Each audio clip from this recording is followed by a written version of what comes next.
And we welcome you into Dodger Poke Report, where this afternoon we have a very, very, very special guest, pitcher in the Dodgers organization. Aaron Oschenbein joins Dodger Poke. So I want to thank you for coming in, Aaron. Hey, no problem. Thank you for having me. You've been quoted as saying, let's start all the way back and let's dive into your story and start at the very beginning. You've been quoted as saying that you love the camaraderie of baseball, the brotherhood that it creates in the dugout. Now, that had to have started way before professional baseball. So take us back to all your baseball experiences that created all that camaraderie, all that brotherhood that you came to love in baseball. Right. Yeah. I mean, it all started from a young age, from t-ball all the way through high school and and college, and now pro ball too. But I mean, we as a team, we spend hours and hours and days together. So you get to know people really well, and you create these bonds and friendships that will last a lifetime. And it's fun to go to the ballpark and work with those guys every single day. Yeah, no doubt about it. You grew up in the Lexington, Kentucky area, an awesome area of the world. You went to Lawrence Dunbar High School. So talk about your high school days. Yeah, high school was fun. I didn't really think that I would be a pro baseball player back in high school. In my freshman sophomore year, I was like just getting into pitching a little bit and like trying to dive into it. Oh, really? You didn't grow up pitching? Well, I did. I first started picking it up when I was about 12 or 13. But back then I had no idea what I was doing. I just was out there throwing strikes for the coach and everything like that. But my sophomore and junior year in high school is when I started to really take it serious. But yeah, high school was great. Yeah, there's not really much to say about high school. It was just out there having fun, playing with my friends and trying to win games. Yeah, you had a great career there in Lexington at Lawrence Dunbar High, and then you decide to stay very close to home, and you go to Eastern Kentucky to be a colonel. So talk about the decision to stay close to home and go to Eastern Kentucky. Yeah, so my recruiting trail was a little spotty. EKU was my only D1 school offer that I got. I think it was my junior summer I pulled my oblique. So a bunch of the other schools that were talking to me kind of like fell off the table a little bit. And then my senior year, EKU was still keeping tabs with me and they believed in me. So I decided to go there. Yeah, and we saw this summer, Cody Hosey, a first-round draft pick for the Dodgers a couple of years ago, had an oblique injury all summer. And people are going, well, what happened to Cody Hosey? Why? Those oblique injuries are tough, man. Yeah, they're no joke. You can't turn your head sideways, you can't cough, you can't sneeze, you can't laugh without some pain. So it was tough, but coming out through that only made me stronger. So, and I think Hosey can attest to that as well. Yeah, no doubt. And you enter into Eastern Kentucky, and then you have adversity almost right off the bat. Your first year there in 2015, you have Tommy John surgery, so you miss. You get, I think, about 8 appearances with the Colonels. Your first year there, you have to shut it down. You miss the entire next year. So talk about the frustration of the excitement of getting everything started in college, and then the frustration of having to shut it down.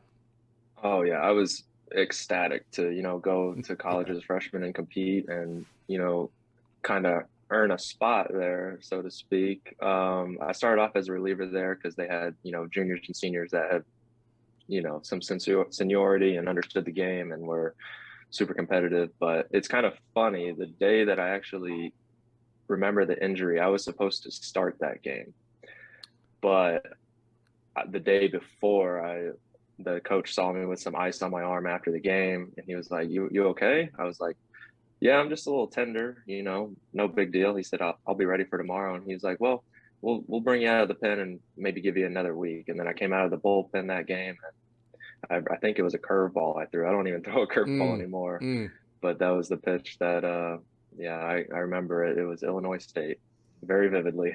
Probably about 25 degrees outside.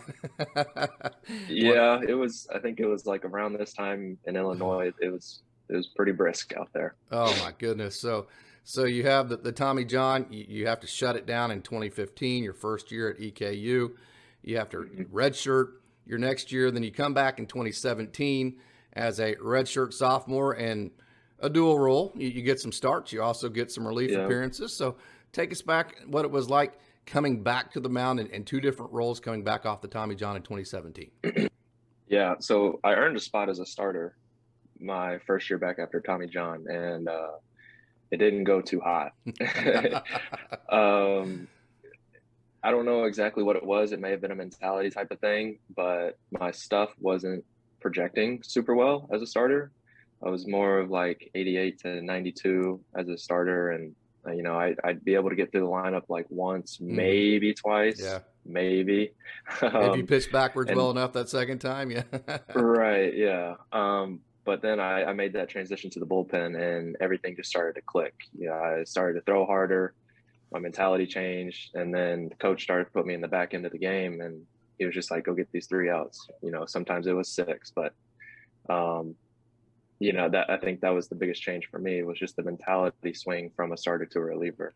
Now that change came, as the way I understand it, at the end of 2018, the end of Yes. that year, and you got moved to the bullpen.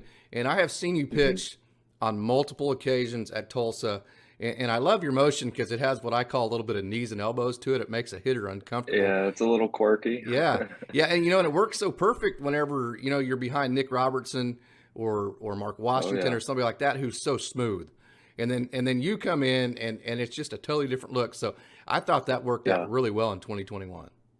yeah. I think that plays well for me. I'm a little different. I don't have the same Hmm. delivery that other guys do, and my arsenal is it's not as powerful as those guys, but it gets the job done.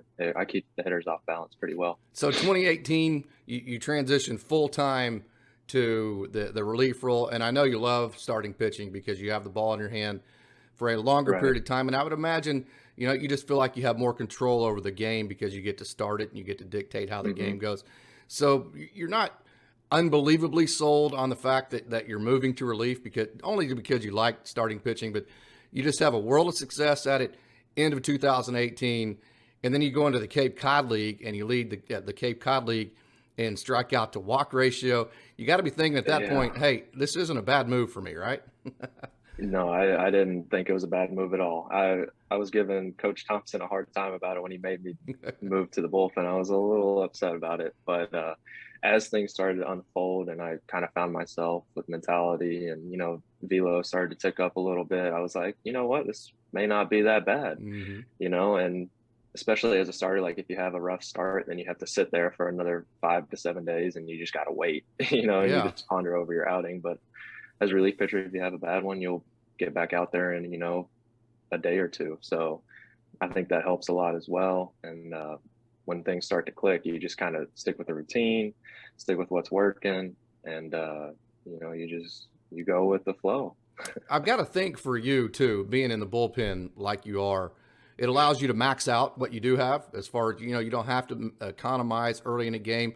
So you can go from an 88 to maybe a 93 or 94 because you don't have to Hmm. throw 120 pitches. You can really get, That's true. extra bite on the slider. You can really tumble the changeup because you're not working for economy, you're working for outs. Would that be accurate? Exactly.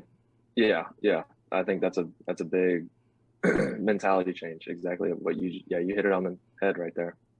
Yeah, and good stuff.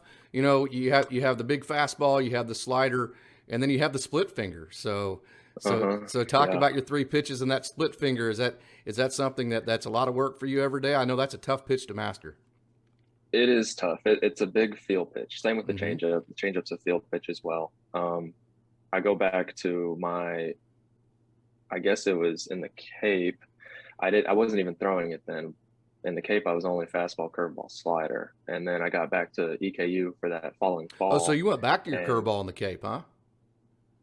yeah, I Oh, mean it was sort of a curveball, sort of like a slur. yeah, It right. wasn't a true like Yeah. 12-6 or anything, but it got swing and miss. And then we had just hired a new pitching coach, Sean Cole, at Eastern for my final year, my draft year in 2019. And he was like, "You have a changeup?" I was like, "I do, but it's not good at all." He was like, "Well, what do you think about a split finger?" And I was like, "Isn't that gonna like cause a lot of elbow pain?" And with my surgery with Tommy John, I was like, "I don't want to do that." He was like, "That's just a myth."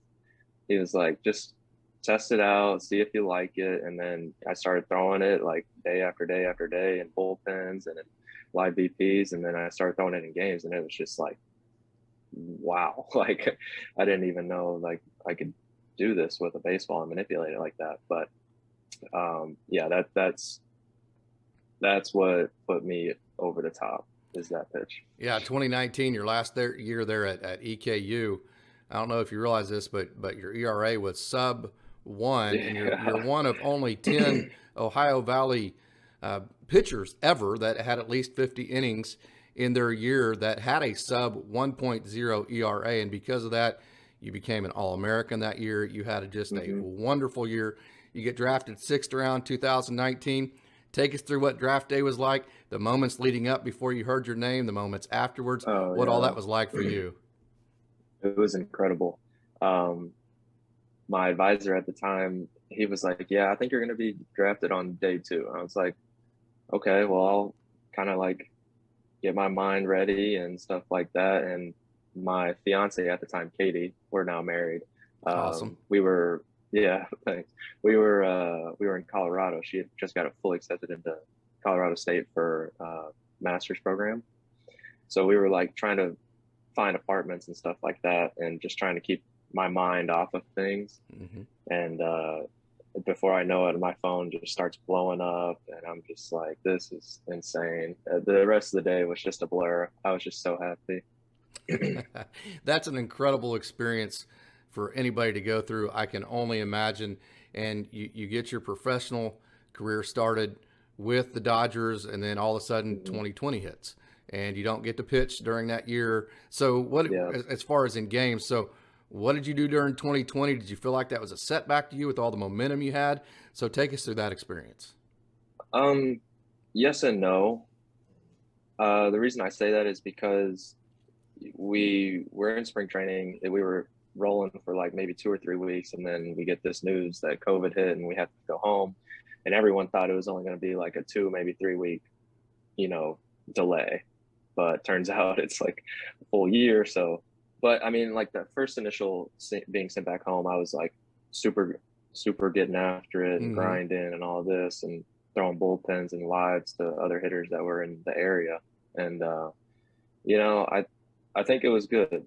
I think it was good for a lot of reasons. You know, I could focus on my body, getting stronger, working on like delivery and other pitches, and just maintaining that stride that I had going. You got to work out and do a lot of things without having to worry about Yeah, results. So, you got to yeah, do a lot of things that you wouldn't normally get to do during the middle right. of It the was kind of nice to season. be home during the summer. Yeah. I never get to do that. It was nice to be with family and explore. Yeah. Um, yeah, it was a nice little like break from the game. But Sure. when the fall came around, it was time to hit the weights hard again and get back into throwing shape. You spent all of 2021 in Double A Tulsa, Hmm. and Tulsa was a really cool team to watch. Of course, I get to cover Oklahoma City and Tulsa because I'm from the Oklahoma area. Got to see you quite a bit, and Tulsa up until about mid July, it was like this team can't hit. I mean, they would struggle to score runs, Yeah, and then all of a sudden yeah. everybody just got hot at the same time, and Hmm. you were an incredible guy out of the bullpen. Had a really good 2019. So take us through this last season. Excuse me, 2021. This last season. Take us through this last year for you. How'd it go? It was good. It was good. Yeah, like you said, the offense kind of started off slow, but that's kind of how every year goes. The more hitters see pitches, the better their timing will be, and the more comfortable they'll be in the box. So, at the beginning of the year, the pitching staff drove the team to wins for the most part. Um, but it was a really good year's work. Uh, there's nothing to really complain about for me. I stayed healthy, which was one of my main goals. And then the other one was just, go out and get outs and just do my job. And whoever comes in behind me, or the starters in front of me, and they leave someone on, just leave those runners stranded. That was one of my biggest goals. And I don't remember the stats exactly, but I think it was maybe like 15% of the runners that I had inherited when I came into the game didn't score. So I kind of pride myself on that. Mm-hmm. And that was one of my biggest goals. And I think I did that pretty well. And a big reason for that, going back to the Cape League, your strikeout to walk ratio was 6-1, right at 6-1. It was Hmm. a little over 4-1 this last year with Tulsa. So Yeah. you're a big strikeout guy, which works really well when you come in and inherit runners like that. That kind of leads me into my next question for you. It's a big mentality change. I mean, it's almost playing an entirely different position in terms of preparing for a start versus not knowing when you're going to come in during relief in the bullpen. So take us through those two mentalities and how you prepare for both of those. Yeah, as a starter, you kind of get to watch the game, like especially last year, we had 6-game series against these guys. So we got really familiar with the hitters. There was a lot of good and bad in both of that, wasn't there? Yeah. Yeah, we get really familiar with them and they get really familiar with us. So, later in the season, it's more of just like trying to pitch to your strengths rather than trying to pitch to the hitter's weakness. Mm-hmm. At least for me, that's what I focused on. But as the season goes, things change. You got to adapt to the situations. But yeah, I mean, as a starter, like you said, you get time to evaluate hitters a lot more. And the bullpen, you don't really get to see the action, right up in front of you. But you get a vibe of like how the game's going. Like if guys are swinging at balls in the dirt, if they're swinging at balls that are up here at chest high, like with the fastballs elevated. So you kind of just read the game as it goes, and you just have to adapt as a bullpen guy. Especially if some days my splitter wasn't there, so I had to work with the fastball slider, and some days the slider wasn't there, so I had to go fastball splitter. So you just kind of feel it out as it goes, and you just got to stay ready down there whenever your name gets called, and start warming up and go out there, do the thing. So the Dodgers love versatility in all their players. I mean, every player on the Drillers team played a million different positions, I think, this year, other than maybe the catchers. You've started. You've been a starting pitcher in your career before. You're in relief right now. So do you see your role ever being one of those guys that can be an opener like the Dodgers use in the playoffs, and then also being a reliever both? It's possible. I did have one opening appearance this year. It was at Northwest Arkansas, and then Andre came in behind me. That was interesting. I tried my best to not go back to the starting mentality. Yeah, you wanted to max out. Treat it like the back end of the game, right? Go out there, get 3-6 outs, whatever it is they want me to do. And it was a little tough. You're definitely amped up a little bit more at the beginning. It was interesting, but it is a possibility. Yeah, awesome. And, going to EKU, you were not drafted coming out of high school. You said that EKU was your only Division I offer. So you have a story that resonates and relates to thousands of baseball players out there that want to become professional baseball players just like you. So for those kids out there that maybe don't get drafted out of high school, that don't have the Division I offers like you didn't, what is your message to them to become like you and become successful like you have been? I think it's just staying dedicated to who you are and putting in your work. Everybody's a little different. Me, I like to get in the gym at least probably 4 times a week. Back then in high school, I was going crazy. I was in the gym 6 times a week, but I wasn't a guy who was like asking people to go with me or like having coaches come around me. I was just kind of like put my head down and just grind it out and see what can happen. And, everyone needs a little help on the way. I've definitely had some help with coaches, friends, teammates, stuff like that. Especially during TJ, I was out there with a bucket of balls, just throwing into a net. So there's a lot of ups and downs as you make your way. But the biggest thing is just staying dedicated to who you are, being a good person, being a good teammate, and just,